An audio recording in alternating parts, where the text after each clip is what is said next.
Hello guys, welcome back to my YouTube channel. Guys, ये मेरा RH criteria का second video है।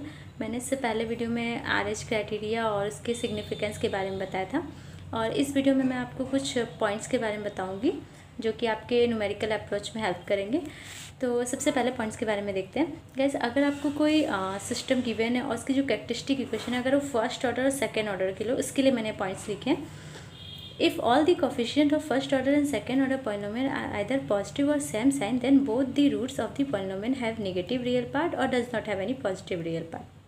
अगर आपको कोई first order second order polynomial given है और अगर उसके सारे जो जितने भी कोफिशिएंट है वो पॉजिटिव हो या फिर वो सारे के सेम साइन हो, तो उसके जो दोनों रूट्स होंगे, दोनों रूट्स कहिए चाहे एक रूट्स, ये फर्स्ट ऑर्डर सेकेंड ऑर्डर दोनों के लिए, तो उसके उसके जो दोनों रूट्स होंगे उसमें से ना निगेटिव रियल पार्ट होंगे, या फिर हम ये कह सकते हैं उसमें कोई भी पॉजिटिव रियल पार्ट नहीं होगा।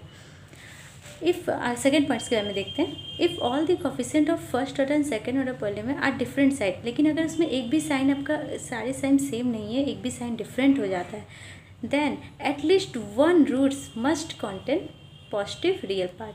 यानी तब आपके एक रूट्स ऐसे होंगे या दो, या हो सकता है दोनों रूट्स हो, तो जो हमारा कि जो उसमें जो हमारा पॉजिटिव रियल पार्ट्स हो, तो जो हमारा सिस्टम होगा, आप जानते हैं जब हमारा राइट साइड में लाई करता है तो हमारा सिस्टम क्या होता है, अनस्टेबल हो जाता है। और यही हमारा जो पहले वाली जो मैंने आपको पॉइंट्स बनाई थी, इसमें क्या हो रहा था, इसमें सारे जो रूट्स थे उसके जो रियल पार्ट्स थे वो निगेटिव थे, कोई भी पॉजिटिव नहीं थे। तो ये हमारा सिस्टम स्टेबल सिस्टम हो जाएगा।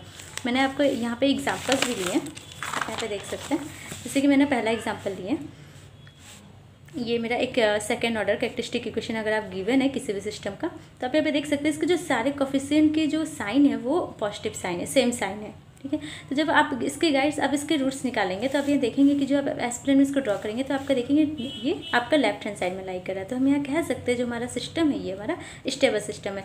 वही गाइस, मैंने एक सेकेंड एग्जाम्पल लिया है। तो जब देखिए मैंने यहाँ पे क्या किया, एक की साइन चेंज कर दी। यहाँ पे मैंने एक यहाँ देखिए इस सब की साइन से सेम नहीं है, एक की डिफरेंट है या निगेटिव है। तो जब आप इसके रूट्स निकालेंगे तो आप ये देखेंगे, देखिए +2 और +-J4.5 है। तो जब आप इसको ड्रॉ करेंगे तो ये आपका राइट साइड में लाई कर रहा है, तो ये हमारा सिस्टम क्या होगा, अनस्टेबल है। इसी तरह मैंने आप यहाँ पे एक दूसरा एग्जांपल भी लिया है जिसमें आप इसमें दोनों के साइन चेंज कर दिए, जबकि पहला एग्जांपल था। और इसमें आप इसको जब ड्रॉ करेंगे तो आपका देखेंगे तब भी इसमें आपका क्या हो गया, एक आपका लेफ्ट हैंड साइड में लाई कर रहा है और एक आपका राइट हैंड साइड में लाई कर रहा है। तो एक भी रूट्स अगर राइट हैंड साइड में लाई करते हैं तो हम क्या कहते हैं कि सिस्टम हमारा अनस्टेबल है। तो आई होप आपको ये दोनों पॉइंट्स समझ में आए होंगे। लेकिन गाइस, ये जो दोनों पॉइंट्स हैं ये सिर्फ फर्स्ट ऑर्डर और सेकेंड ऑर्डर में ही अप्लाई होते हैं। देखिए, आप अगर इसी पॉइंट्स को अगर आप थर्ड ऑर्डर किसी पॉलिनोमियल की बात करें तो उसमें ये पॉइंट्स अप्लाई नहीं होगा। मैंने आपको यहाँ पे एग्जांपल लिया है। अगर देखिए थर्ड ऑर्डर सिस्टम, यहाँ पे भी आप देख सकते हैं कि इसके जो सारे कोफिशिएंट है वो उसके सेम साइन है, पॉजिटिव साइन है। लेकिन जब आप इसके रूट्स फाइंड आउट करेंगे तो एक एस की वैल्यू माइनस लेफ्ट हैंड तो आई है, लेकिन जो आप दूसरे रूट्स देखेंगे कॉन्जुगेट, तो वो आपका क्या हो गया, राइट साइड में लाई कर गया, जिसकी वजह से हमारा सिस्टम क्या हो गया, एक अनस्टेबल सिस्टम हो गया। यहाँ पे मैंने एक दूसरा एग्जांपल लिया है। आप यहाँ पे देख सकते हैं, यहाँ पे जो है ना, यहाँ पे भी आपके सारे सेम, सबके सारे जो साइन है वो पॉजिटिव साइन है। लेकिन यहाँ पे आपका सिस्टम लेके क्या है, तीनों रूट्स लेफ्ट में लाई करे। तो हम थर्ड ऑर्डर सिस्टम में इस तरह नहीं कह सकते अगर सारे कोफिशिएंट पॉजिटिव होंगे तो हमारा सिस्टम स्टेबल होगा, एक भी निगेटिव होगा तो हमारा स्टेबल होगा। ये सिर्फ आपका फर्स्ट ऑर्डर सेकेंड ऑर्डर की लाई करे। मैं आपको अगर थर्ड ऑर्डर में चेक करना है गाइस, तो मैं मैं आपको पॉइंट्स बताती हूँ, लेकिन आप इस मेथड को सेमेस्टर में जो मैं आपको बताने जा रही हूँ उसको सेमेस्टर में मत अप्लाई कीजिएगा। ये आपके सिर्फ कॉम्पिटिटिव एग्ज़ाम के लिए अच्छा है। अगर आपको कोई थर्ड ऑर्डर पॉलिनोमियल गिवन है तो आप उसको कैसे फाइंड आउट करेंगे, मैं आपको शॉर्टकट बता रही हूँ कि वो स्टेबल है, अनस्टेबल है या फिर मार्जिनल स्टेबल है।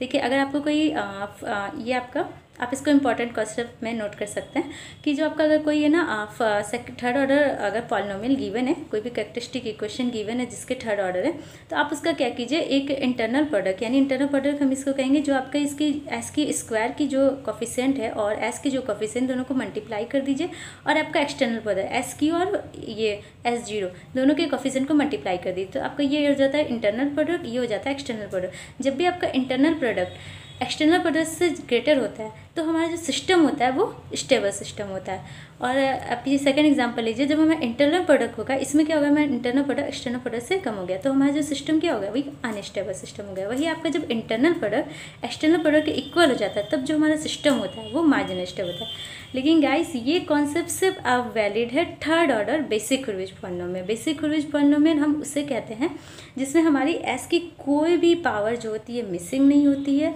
और हमारे जो इसके जो कोफिशिएंट होते हैं वो सब सेम साइन के होते हैं। लेकिन आप इसको सेकेंड ऑर्डर फर्स्ट ऑर्डर में अप्लाई नहीं करेंगे, आप उसमें निकाल नहीं पाएंगे इंटरनल प्रोडक्ट एक्सटर्नल प्रोडक्ट। उसको सिर्फ आप इस मेथड को सिर्फ थर्ड ऑर्डर में अप्लाई कर सकते हैं। तो ये हो गया गाइस हमारे फर्स्ट ऑर्डर सेकेंड ऑर्डर के। अब आते हैं हम, अगर आपको कोई इक्वेशन दी हुई हो और उसको RH क्राइटेरिया से फाइंड आउट करनी है कि उस सिस्टम की स्टेबिलिटी क्या है, तो आप कैसे फाइंड आउट करेंगे।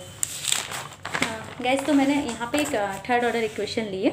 अब थर्ड ऑर्डर इक्वेशन को जैसे मैंने आपको बताया था कि आप डायरेक्ट उसके रूट्स पे फाइंड आउट कर सकते हैं, लेकिन अगर आपको मेंशन है कि आपको RH क्राइटेरिया से ही फाइंड आउट करना है तो आपको वहाँ शो करना ही पड़ेगा। हाँ, और मैंने आपको जो पॉइंट्स बताए थे इंपॉर्टेंट कॉन्सेप्ट, उससे आप चेक भी कर सकते हैं, लेकिन उसको सेमेस्टर में अप्लाई मत कीजिएगा। आप RH क्राइटेरिया से फाइंड आउट करके उससे चेक कर सकते हैं कि जो आपका आंसर आया है वो सही है या नहीं है। तो आइए गाइस तब हम देख लेते हैं कि हम RH क्राइटेरिया से किसी भी सिस्टम की स्टेबिलिटी कैसे फाइंड आउट करते हैं।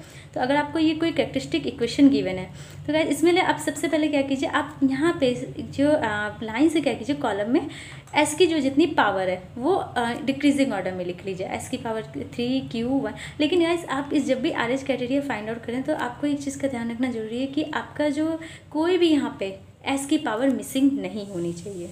ठीक है गाइस, आप यहाँ पे जरूर देख लीजिएगा। अगर आपकी मिसिंग है तो आप उसको जीरो, आप उसके कोफिशिएंट को जीरो लेकर एज्यूम कर लीजिएगा। उसके बाद आप उसके RH क्राइटेरिया को फाइंड आउट कीजिएगा। ठीक है, तो अगर आपको गिवन है तो आप इस तरह पहले आप S की पावर को अरेंज कर लेंगे। उसके बाद आप इसके जो फर्स्ट दो रो है उसमें आप है ना इसके अल्टरनेट टर्म को दिखते हैं। जैसे कि आपका जहाँ से जो हाईएस्ट पावर है उसका पहले आपके यहाँ पे क्या है 1 है, तो आप इसके 1 और इसके अल्टरनेट क्या था 5, तो हमें 1 5 को लिख देंगे। और यहाँ पे क्या है आपका, फिर उसके बाद उसको छोड़ देंगे, आपके S स्क्वायर है यहाँ पे, तो आप S स्क्वायर के टर्म से लिखेंगे और उसके अल्टरनेट पावर को लिखेंगे, अल्टरनेट कोफिशिएंट को लिखेंगे। तो आप यहाँ 4 है और यहाँ पे 2 है, तो आप इन दोनों को लिख देंगे। अब गाइस अब अगर आपको इसके आगे का टर्म खुद से निकालना होगा तो आप इसके लिए क्या करेंगे, इन दोनों का आप ये देख रहे हैं, ये दोनों आपका 1 5 और 4 2, यहाँ पे आपका ये आप ये क्या कीजिए डिटरमिनेंट बना लीजिए 1 5 4 2। अब आप डिटरमिनेंट को सॉल्व करते हैं तो आप क्या करते हैं कि आप मल्टीप्लाई करते हैं। आप इसकी वैल्यू जब फाइंड आउट करेंगे तो क्या करेंगे, 2 मल्टीप्लाई 2 माइनस 20 आप ये करते हैं। तो आप इसमें क्या कीजिए, आपको बस कुछ नहीं करना है, आपको हर सब में यही करना है कि आपको बस इस डिटरमिनेंट, आप डिटरमिनेंट बना लीजिए, उसके आगे माइनस साइन लगा दीजिए, और उस माइनस साइन के साथ साथ आप यहाँ पे जो आप सेकंड वाले रो है उसका जो पहला टर्म है आप उससे उसको डिवाइड कर दीजिए। देखिए मैंने यहाँ पे किया है 1 4 और 5 2 था। जब इसका डिटरमिनेंट निकालेंगे तो क्या होगा 2 माइनस 20, अब आप माइनस साइन लगा देंगे तो क्या होगा 4 यहाँ पे इससे हो जाएगा 4 × 5 माइनस 2 डिवाइडेड बाई 4। तो आपका जो इसका आंसर आएगा वही इस यहाँ का आंसर होगा। अब जब गाइस अगर आप उसके आगे के टर्म को देखेंगे तो आपका यहाँ पे अब ये 1 4 को आपको लेना है, लेकिन यहाँ पे आपको इसको नहीं, इन दोनों को नहीं लेना है। अब यहाँ पे आप 0 एज्यूम कर लीजिए, आपको आगे नहीं गिवन है, आपको जितने भी आगे टर्म निकालना है आप उसके लिए 0 एज्यूम कर सकते हैं। यहाँ पे आप 0 एज्यूम कर दे। अब 1 4 और 0 0 का आप डिटरमिनेंट बना लीजिए। और लेकिन गाइस उस समय भी हम डिवाइड किससे करेंगे, इसी से करेंगे, जो मैंने आपको बताया जो पहले कॉलम में होगा उसके सेकंड एलिमेंट से ही डिवाइड करते हैं। तो आप इन दोनों का डिटरमिनेंट बना लीजिए। सो माइनस साइन देखिए मैंने यहाँ पे किया है 4 × 0 माइनस 1 × 0 डिवाइड बाई 4। तो यहाँ से आपका जो S की पावर 1 की जो रो में जो आपका आंसर आ जाएगा 4.5 और आपका 0 आ जाएगा। अब आपको इसके आगे का टर्म फाइंड आउट करना है, तो आप इसके लिए क्या करेंगे, S की पावर स्क्वायर और S1 इन दोनों का अपने जस्ट ऊपर वाले के दोनों को लेते हैं, और उन दोनों से आप अगर पहला टर्म आपको फाइंड आउट करना है तो आप इन दोनों के डिटरमिनेंट बनेंगे। जैसे आपका यहाँ पे डिटरमिनेंट हो जाएगा 4 4.5 2 0। इससे आपको मैंने जैसे वैल्यू बताई वैसे आप डिटरमिनेंट बना के माइनस लगा के फाइंड आउट कर लीजिएगा। बस आप यहाँ पे डिवाइड करते समय भी मैंने आपको क्या बताया था कि आप सेकंड एलिमेंट से डिवाइड करेंगे, तो आप यहाँ पे 4.5 से डिवाइड करेंगे, तो इससे आपका आंसर ये आ जाएगा। और यहाँ पे आप फिर यहाँ पे आपका क्या 4 4.5 और यहाँ पे आप 0 एज्यूम कर सकते हैं। यहाँ पे भी आप एक 0 एज्यूम कर लीजिएगा और उससे आप फिर यहाँ पे बना के आप वो ये यहाँ की वैल्यू निकाल लीजिएगा। ठीक है, तो आपका इस तरह यहाँ पे ये पूरा फिल हो जाएगा और आपका ये बन जाएगा। अब गाइस हम इससे आगे कैसे, ये तो हो गया आपका RH क्राइटेरिया से आप इसने पूरा टेबल बना दिया। अब आप यहाँ पे डिसाइड करेंगे कि आपकी कितने पोल लेफ्ट हैंड साइड में लाई कर रहे हैं और कितने आपके राइट हैंड साइड में लाई कर रहे हैं। तो अब हम इसके रूट्स को फाइंड आउट करने के लिए क्या करते हैं, देखिए। तो गाइस यहाँ पे मैंने नोट किया कुछ points. Number of sign change in the first column elements of route array, जो आपका ये अपने राउट एरे बनाया है, जो इसके जो आपका जो पहला कॉलम है उसमें जितने नंबर ऑफ साइन जो चेंज होते हैं वो हमारे बताते हैं number of positive real part roots of polynomial.